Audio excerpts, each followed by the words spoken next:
보고 있습니다. 사사기의 전형적인 패턴, 죄, 그리고 죄로 인한 고통, 고통받아서 울부짖음, 간구를 하고 하나님께서 구원하시는 그 전형적인 패턴을 계속해서 보여주고 있는데, 오늘 드보라의 사건에서도 동일하게 나타납니다. 지금까지 이제 사사들 온니엘, 그리고 두 번째 사사 에훗, 그리고 세 번째 사사 3번째 서 삼갈, 이렇게까지 이제 살펴보았습니다. 오늘이 이제 네 번째 사사 드보라의 이야기를 살펴보려고 하는데요. 드보라의 이야기는 전체 4장, 5장 이렇게 2장으로 이루어져 있습니다. 오늘 앞부분을 살펴보면서 하나님의 은혜를 같이 나누기를 소망합니다. 오늘 제목은 드보라의 종려나무입니다. 오늘의 이야기는 에훗이 죽은 뒤에, 4장 1절에 에훗이 죽은 뒤에 이렇게 시작을 합니다. 에훗이 몇 년 동안 통치를 했냐면 80년이라는 시간 동안 이렇게 통치를 했습니다. 오래 살았죠. 그 중간에 이제 소모는 막대기로 블레셋 600명을 없애버린 삼갈, 이제 에훗하고 같이 이렇게 지냈고, 그리고 이제 에훗도 이제 마지막 죽음을 맞이하게 됩니다.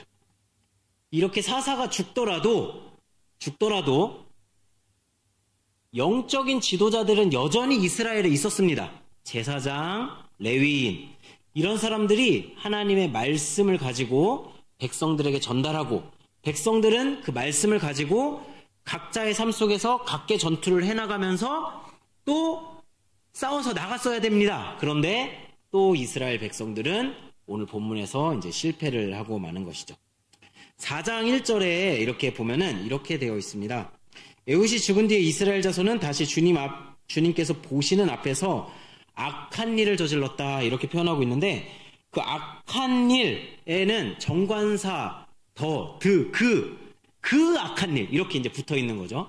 그러니까 예전에 저질렀던 똑같은 일을 또 하고 있다. 우상숭배, 그러니까 바알과 아세라, 아스타롯, 아낫, 이런 것들을 섬기는 것을 똑같이 하면서 하나님 앞에서 이제 이렇게 죄를 저지르게 됩니다. 그러니까 이렇게 죄를 저지르면 그 다음에 쫓아오는 게 뭐죠? 고통입니다. 그죠? 고통이 찾아옵니다. 이번에는 하나님께서 하솔 지역의 왕 야빈이라는 사람에게 넘겨주게 됩니다. 이스라엘 백성들을. 야빈은 사람 이름은 아닙니다. 그러니까 저희가 전하 이렇게 할 때, 그 전하하면은 저희 임금님 하면 다 왕 통칭하는 저희 나라의 언어잖아요. 그리고 뭐 각하 이런 거. 그 다음에 뭐 이집트의 왕 하면 파라오, 뭐 시저, 뭐 이런 걸 통칭하는 그런 이름입니다. 그래서 이 야빈이라는 이 왕이 이 하솔 지역을 통치하고 있었습니다. 하솔은 지도를 보면 이렇게 되어져 있습니다. 저 빨간 네모로 되어져 있는 데가 하솔입니다. 그러니까 이스라엘의 북쪽 지역에 이렇게 되어 있습니다. 이 하솔에는 별명이 있는데요. 이 가나안의 머리라는 별명을 가지고 있습니다. 그래서 이 하솔 지역이 이렇게 북쪽에 있습니다. 근데 하솔은 여기에서만 나오는 게 아니라 이미 한번 등장한 적이 있습니다. 어디에서냐면 여호수아 때 이미 등장을 했습니다. 여호수아가 중앙 지역을 침투하고 남쪽 지역까지 전투를 하고 그 다음 마지막 전투를 한 곳이 바로 이 북쪽의 왕 하솔 지역이었던 거죠. 여기가 아주 대단한 왕이었습니다. 그러나 이스라엘은 그 하솔을 점령하고 그곳을 완전히 이제 불태우게 됩니다. 그 하솔 지역에서 나왔던 유물이 하나 있어요. 제가 사진 가져왔는데 저기 이제 유물입니다. 유물 안같이 생겼죠. 뭐 그냥 돌같이 생겼는데 저 유물이 아주 특이합니다. 혹시 뭐가 특이한지 혹시 아시겠나요?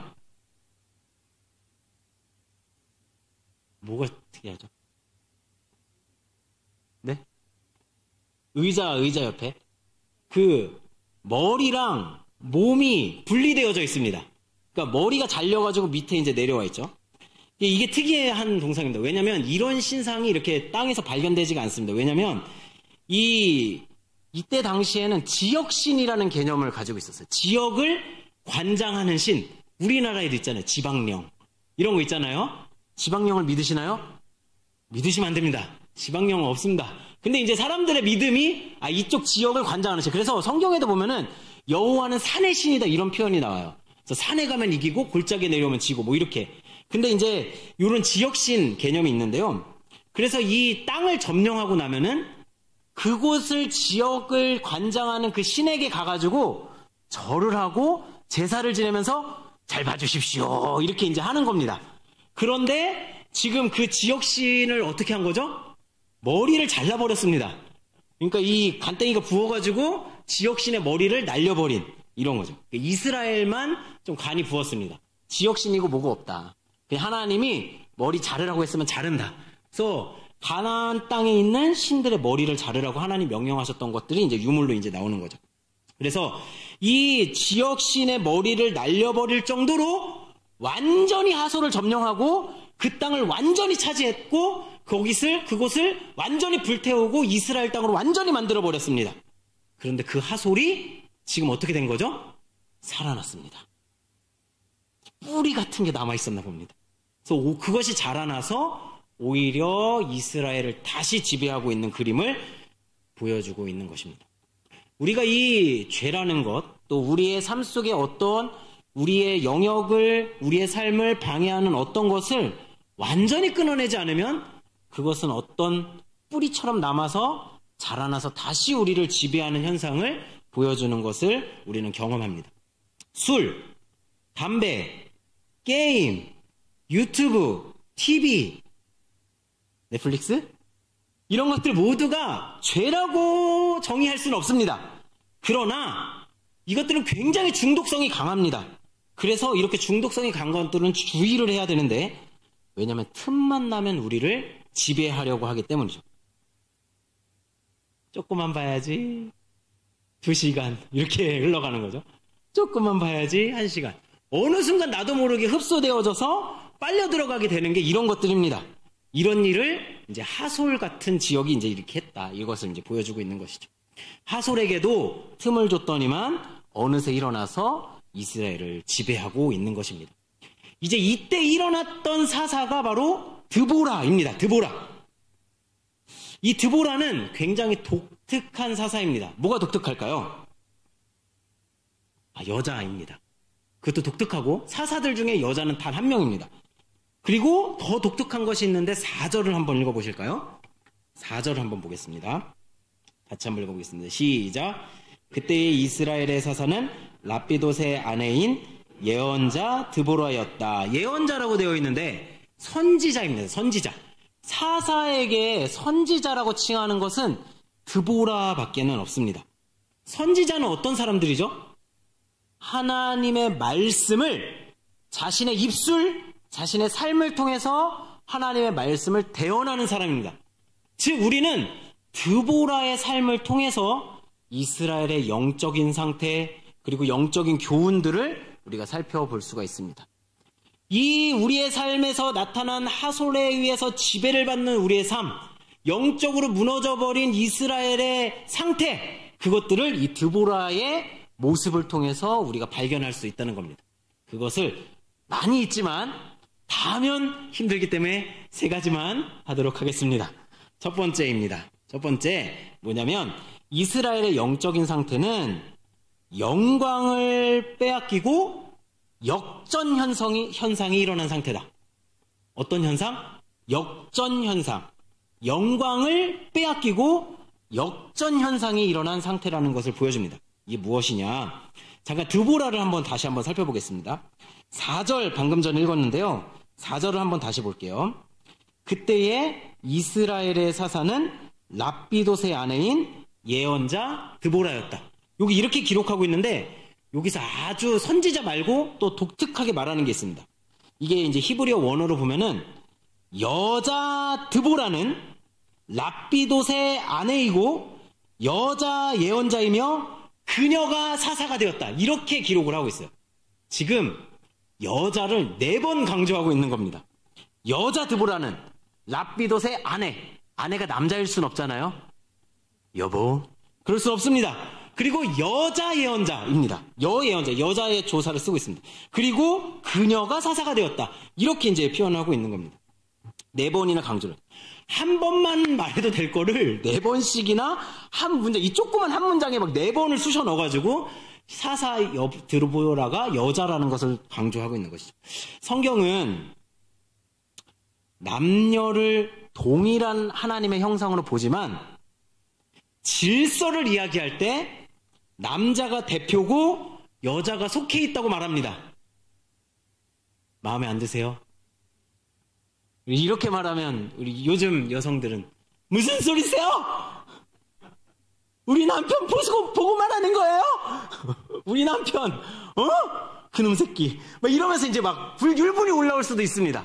그런데 성경이 정상적인 상태, 정상적인 질서를 얘기할 때는 남자가 머리이고 가정의 대표이고 그리고 여자는 그곳에 속해 있는 것으로 이제 표현을 합니다.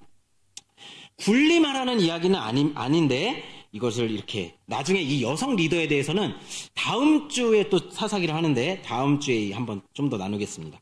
그래서 여성이 이제 남자에 속해 있고 남자가 머리가 되는 질서를 이야기합니다. 그런데 지금 남자가 영광을 다 빼앗기고 여자가 지금 사사가 되고 이스라엘의 리더가 됐다라는 걸 이야기를 합니다.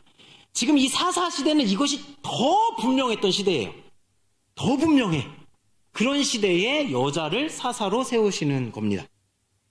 바로 역전현상, 영리현상이 일어났다라는 것을 이제 보여주고 있는 것입니다.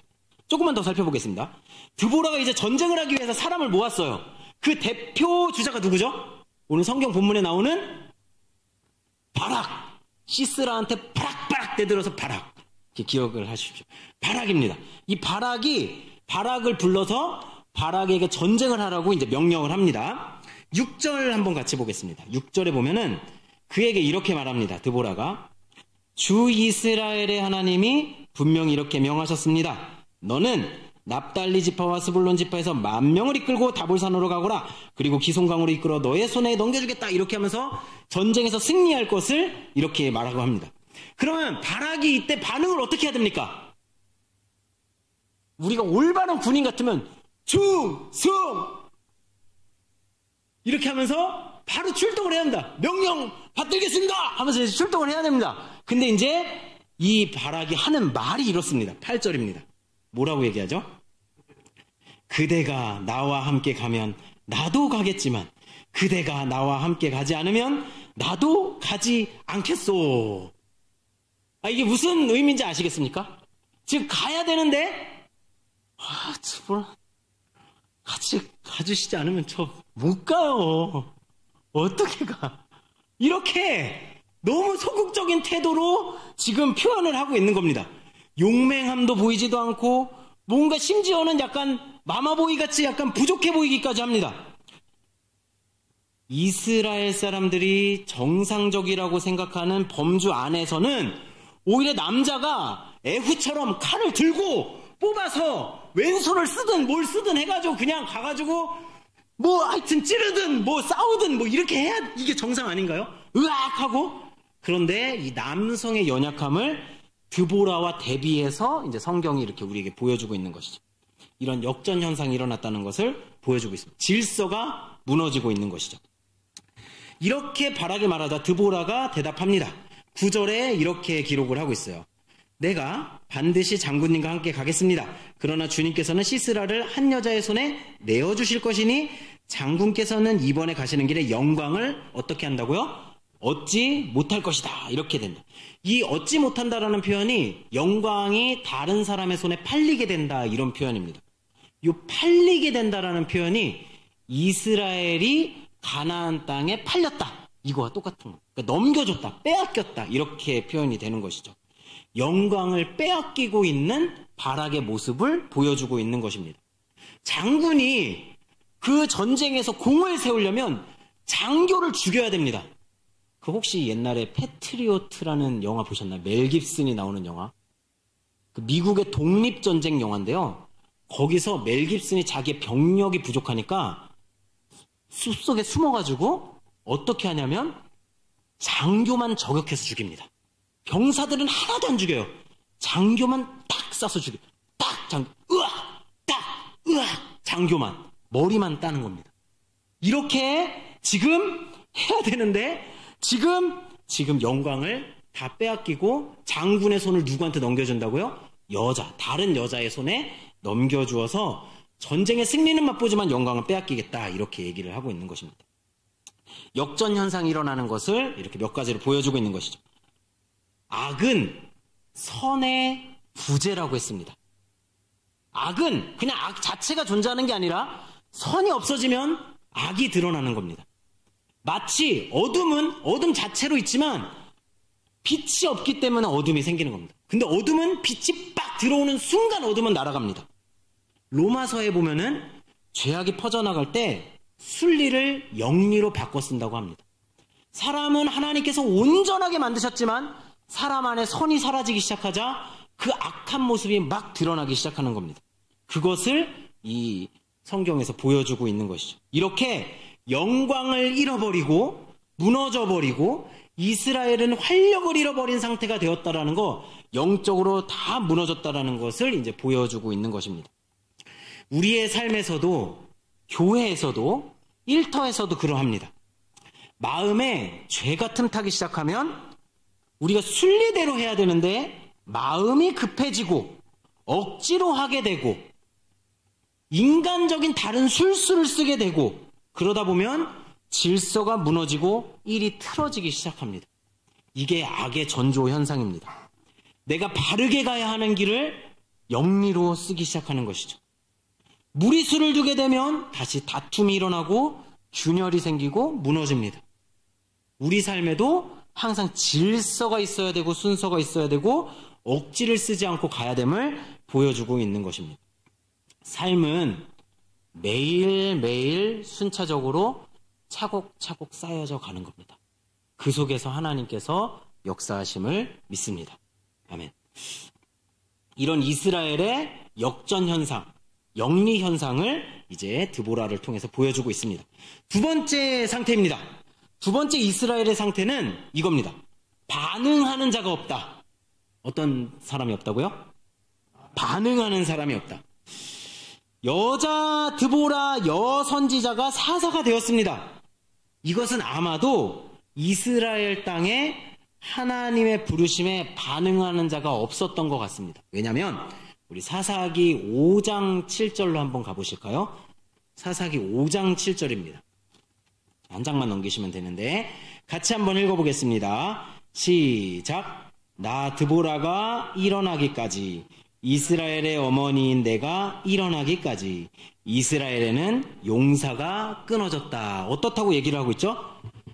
지금 여선지자가 일어나기 전까지 용사가 다 끊어져서 하나도 없었다고 얘기를 하는 겁니다. 그러니까 하나님이 부르셔도 반응이 없었던 이스라엘 세대, 도대체가 쓸래야 쓸 수가 없는 상태인 이스라엘을 보여주고 있는 것입니다. 여자 선지자 드보라가 반응하기까지 하나님의 부르심에 응답하는 용사가 없었던 겁니다. 더 나아가서 이제 정말 이제 바락이 시스라와 이제 싸워야 될 때가 됐어요. 야빈 밑에 군대 장관 시스라입니다. 시스라와 이제 싸워야 될 때가 됐는데 그때 나왔던 지파가 두 개의 지파입니다. 사사기 4장 6절 한번 가보겠습니다. 사사기 4장 6절입니다. 사사기 4장 6절 같이 한번 저 뒤쪽에 한번 같이 읽어볼까? 어느 지파를 데리고 가라고? 너는 납달리 지파와 스불론 지파에서 10,000명을 이끌고 다볼산으로 가라. 두 개의 지파입니다. 납달리, 스불론. 여기서 보면은 마치 드보라가 두 개의 지파만 딱 꼬집어가지고 야 너네 10,000명 데리고 가! 이렇게 하는 것처럼 보입니다. 그런데 5장을 한번 가볼까요? 5장 15절입니다. 5장 15절에 가면은 이렇게 기록되어져 있습니다. 같이 한번 살짝 읽어보겠습니다. 시작. 이사갈의 지도자들이 드보라와 합세하고 이사갈과 바락도 이에 합사하여 그의 뒤를 따라 골짜기로 달려갔다. 여기까지 보면 이사갈 지파도 전쟁에 참여한 것처럼 보입니다. 맞죠? 그러나 누구 지파? 르우벤 지파는 가운데서는 마음에 큰 반성이 있었다. 르우벤 지파는 지금 참여한 거예요? 안 한 거예요?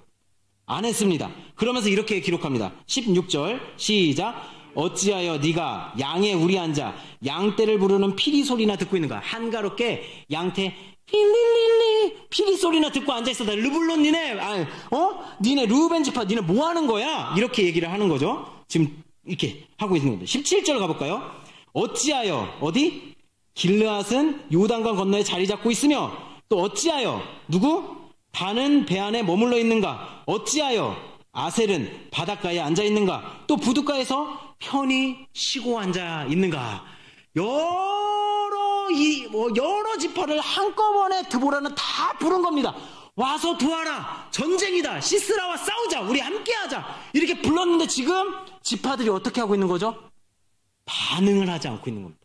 다 양떼 돌보고 있고 바닷가에 앉아서 쉬고 있고 니네 뭐하냐? 반성 좀 해라. 막 이렇게 드보라가 이 찬양 노래 속에서 선포를 하고 있는 겁니다.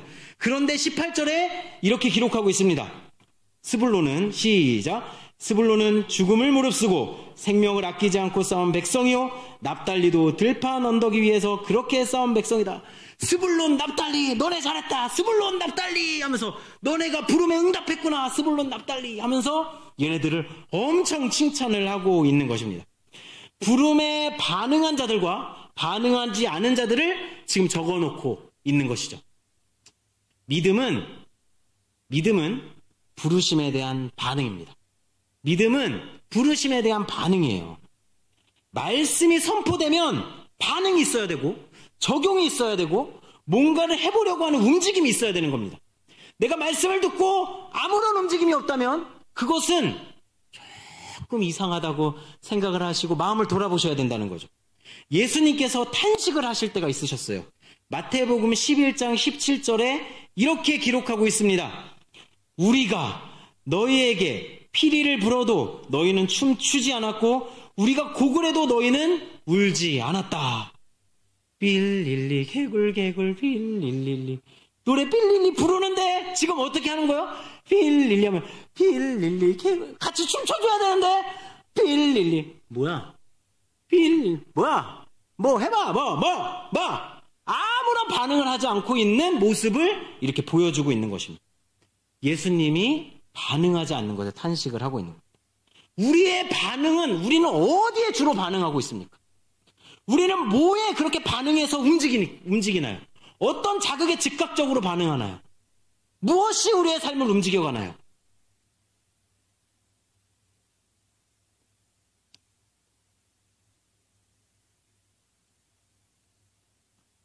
성경은 이렇게 반응하는 것을 충성스럽다고 표현합니다. 저희 청소년부 좀 자랑해야겠다. 저희 청소년부 선생님들이 정말 충성스러우십니다. 아멘. 아닌가요? 제가 막 이제 청소년부 하면서 뭐 올해 이제 청소년부 하는데 제가 자꾸 이거 해보자. 저거 해보자. 뭐 이것도 해보자. 저것도 해보자. 막 우리 선생님들에게 자꾸 이제 회의하면서 뭐 해보자 합니다. 아내가 회의 좀 적당히 좀 해. 회의하면 막 2시간씩 하고 막 선생님들 지겨워서 이제 큰일 나시. 얼마나 싫으실까? 뭐 이것도 해보자, 저것도 해보자. 그러면서 이제 선생님들한테 일을 막 맡깁니다. 그럼 이제 선생님들이 이제 마음이 어떠실까? 좀 힘드실 수도 있는데 이번에도 친구 초청을 하는데 그 친구 초청의 날도 3번을 합니다. 그 한 번만 해도 되잖아요. 근데 꼭 3번을 해가지고 얘네들을 3번씩 초대를 해가지고 어떻게든 우리가 관계를 맺어가지고 좀 어떻게든 한 명이라도 남기면 어떻게든가 막 이렇게 해가지고 막 이제 3번씩 합니다. 그러니까 지난주에 막 레크레이션 막 준비하고 막 석희쌤 계속 소리 질러가면서 막 텐션 올려가면서 억지 텐션 막 써가면서 막 하고 다음 주에는 뭐 만들기 하고 그 다음 주에는 막 주차장에서 이제 막 물놀이 뭐 하여튼 물총 쏘고 막 할 겁니다. 그러니까 이제 이거를 하는데 제가 이렇게 그 꼼꼼하고 디테일한 성격이 잘 못 됩니다. 제가 좀 약점이에요. 그 강점인 분들이 있는데 우리 전도사님이 그런 거 되게 강하십니다. 제가 주보 같은 거 딱 올리면 콕 집어내십니다. 오타 있는데요? 이렇게 올리자마자 1분 안에 찾아내서 올리세요. 그 열왕임 집사님도 굉장히 잘 찾아내십니다. 요거 목사님 이거 딱 카톡 와요. 띡 이렇게 딱 보자마자 딱 아시나 봐요. 근데 저는 그거 3번은 보는 겁니다. 안 보여요. 근데 제가 그렇게 좀 약한 사람인데 그리고 또 담임 목사님께서 보내면 수정을 너무 많이 해서 다시 보내주십니다. 제가 담임 목사님한테 항상 죄송한 마음이 듭니다. 청소년부에서 이런 일이 벌어지면 우리 선생님들이 이제 뒤에서 막 이제 수습하고 일하시는 거예요. 막 지난주에도 제가 뭐 따로 이렇게 말씀 못 드렸는데 데코도 정말 예쁘게 해주시고 음식도 다 챙겨주시고 PPT도 예쁘게 만들어서 하고 프로그램도 잘 준비해주시고 제가 뭔가 부탁을 자세히 드리지 못해도 마음을 다해서 청소년들을 섬기기 위해서 반응하시고 움직이시는 모습을 제가 보는 겁니다. 그거에 대해서 저는 너무 감사가 되고 그게 진짜 믿음이구나 이런 생각을 하게 되는 거예요. 부름에 반응하고 움직여 주시는 거죠. 제 이야기를 하나만 더 하면 저는 사실 충성스럽냐? 라고 물었을 때 저는 마음에 갈등이 많은 사람인 것 같습니다. 이번 선교의 삶 할 때 그걸 더 많이 느꼈어요. 이제 제가 10년 전에 그 선교한국 그 집회에 가서 이제 그 선교 그 PSP를 좀 잠깐 들었습니다. 그래서 내용도 대충 알고 있고 그리고 이제 뭐 등록비도 뭐 좀 없고 좀 약간 비싼 것 같기도 하고 막 이렇게 해가지고 아이고 해야 되나 말아야 되나. 근데 자꾸 이상호 집사님 오셔가지고 자꾸 종이 막 내밀고 죄송합니다. 막 이렇게 계속 이렇게 막 해야 되는 상황이에요. 그러니까 사실은 안 듣고 싶은 마음이 막 굴뚝 같은데 안 충성스럽죠. 제가 이런 사람입니다. 근데 담임 목사님께서 이제 저한테 개인 카톡을 보내셨습니다. 하라고. 해야죠. 충성스러운가요? 이렇게 하면? 바로 네, 목사님 이렇게 했습니다. 웃으면서. 마음은 울고 있고. 마음은 아니어도 상황이 되면 반응한다. 충성스러운 건가요? 저는 좀 연약한 사람이지만 하여튼 어떻게든 반응해 보려고 애를 쓰는 것. 이런 것들이 우리의 삶의 어떤 표현이 아닐까 이런 생각이 듭니다. 우리가 자식을 키워봐도 언제가 제일 답답한가요? 반응을 안 할 때 제일 답답해요. 하진아! 하진아! 야! 책 읽고 있느라고 뭐 반응을 안 해요. 야! 대답은 해야지. 이래요. 얼마나 답답한가요? 그런 것처럼 하나님도 우리를 부르실 때 우리가 묵묵부답하고 있는 것 너무나도 답답하실 거라는 생각이 듭니다. 그러면 우리가 먼저 부름에 반응을 해야 된다고 생각합니다. 이제 삶 공부 시작합니다. 뭐든지 하나 들으시죠. 죄송합니다. 뭐든지 하나 들으시죠. 붕어빵전도 합니다. 한번 해보시죠. 기도도 한번 해보시죠. 우리가 부름에 답해야 하지 않을까 이런 생각을 해봅니다.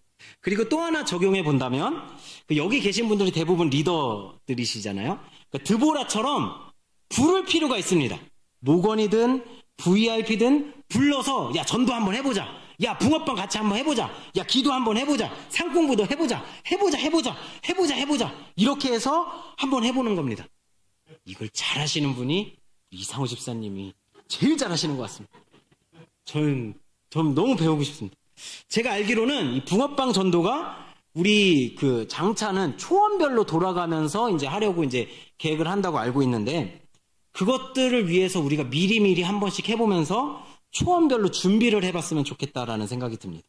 이런 것들로 우리가 점차 우리 교회를 위해서 말씀으로 반응하고 움직여보기를 소망합니다. 마지막입니다. 이렇게 영적인 상태가 영광을 잃어버리고 질서가 다 무너져버리고 반응을 하지 않는 그런 이스라엘입니다. 그런데 그럼에도 불구하고 세 번째 메시지는 이겁니다. 드보라의 종려나무로 이스라엘을 품으신다는 것입니다. 드보라의 종려나무로 이스라엘을 품어주신다.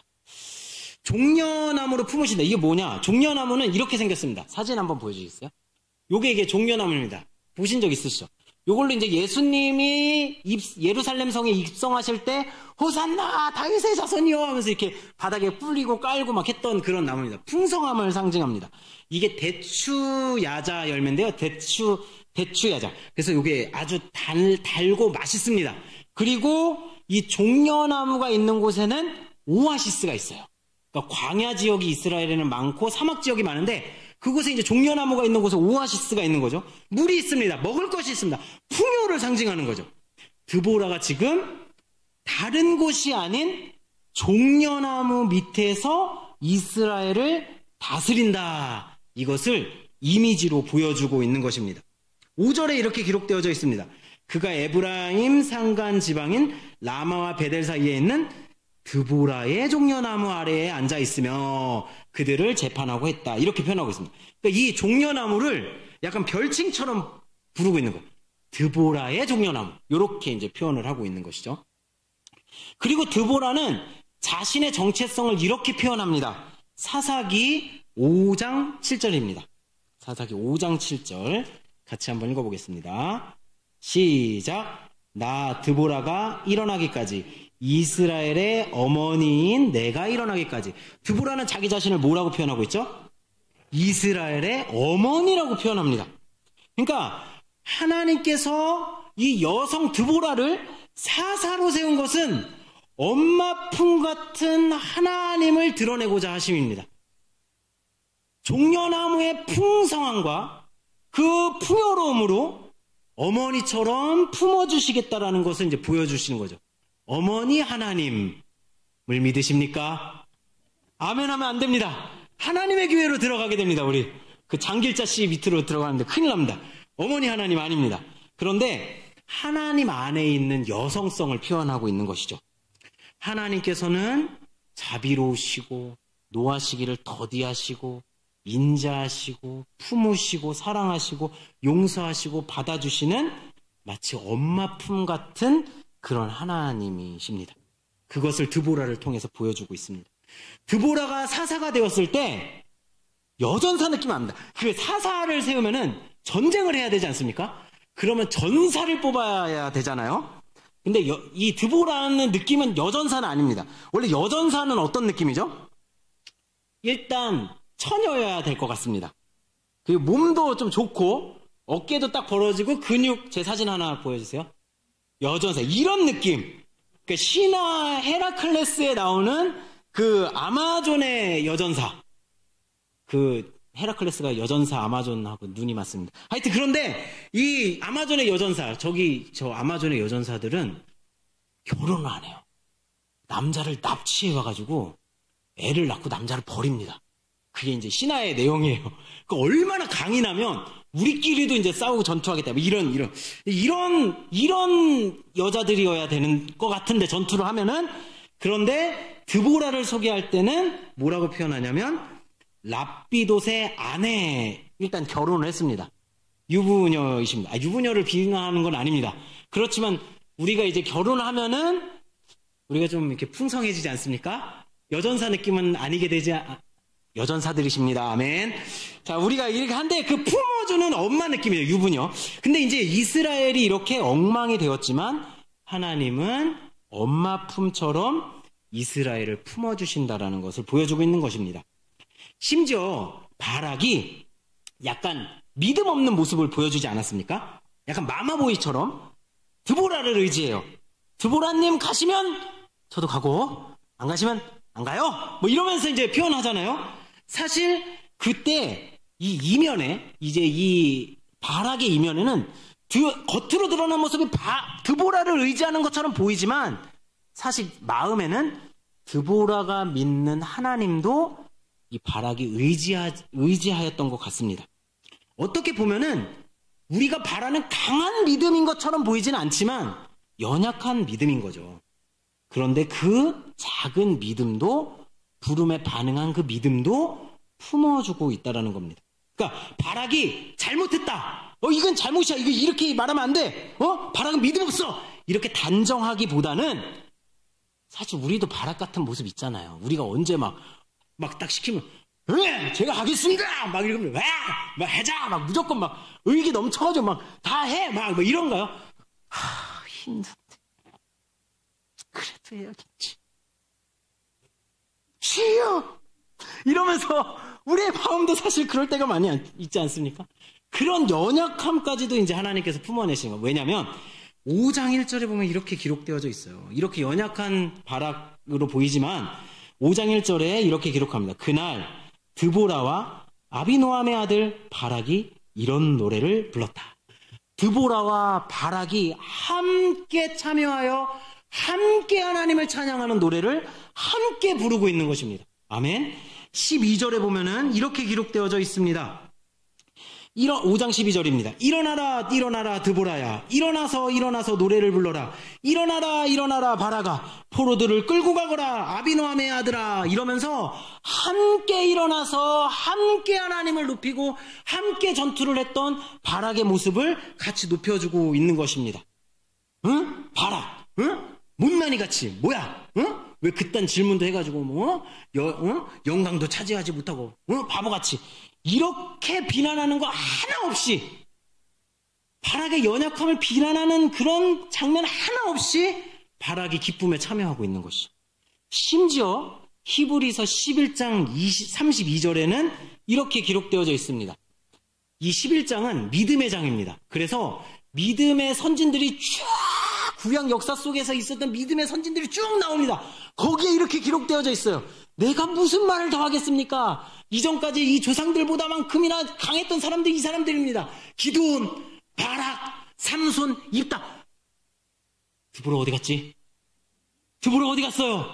드보라는 보이지 않는데 바락이 11장에 나오고 있는 것입니다. 믿음의 영웅들이 나오는 장면에 드보라의 이름 없어도 바락의 이름이 들어가 있는 것이죠. 하나님께서는 연약해 보였지만 그 바락의 믿음도 소중하게 여기시고 그것을 기뻐하시고 품어주셨다는 것을 볼 수가 있습니다. 우리가 때로는 연약하고 믿음도 부족한 것 같고 하여튼 그렇지만 막 믿음의 조상처럼 막 으아샤 이렇게 잘 안 될 때도 많지만, 그럼에도 하나님은 모든 것을 품어주시는 그 엄마와 같은 그 풍성하고 놀라운 사랑이 있으시고 그것으로 우리를 품어주시는 분이심인 줄로 믿습니다. 아멘. 아멘입니까? 언제 엄마 생각이 가장 많이 나시나요? 언제 엄마 생각이 가장 많이 나세요? 내가 강할 때? 내가 막 잘하고 있을 때? 내가 바쁠 때? 아니더라고. 군대에서 맞습니다. 또 제가 연약할 때, 배고플 때, 엄마 밥이 그리워요. 엄마 밥 먹으면 힘날 것 같아요.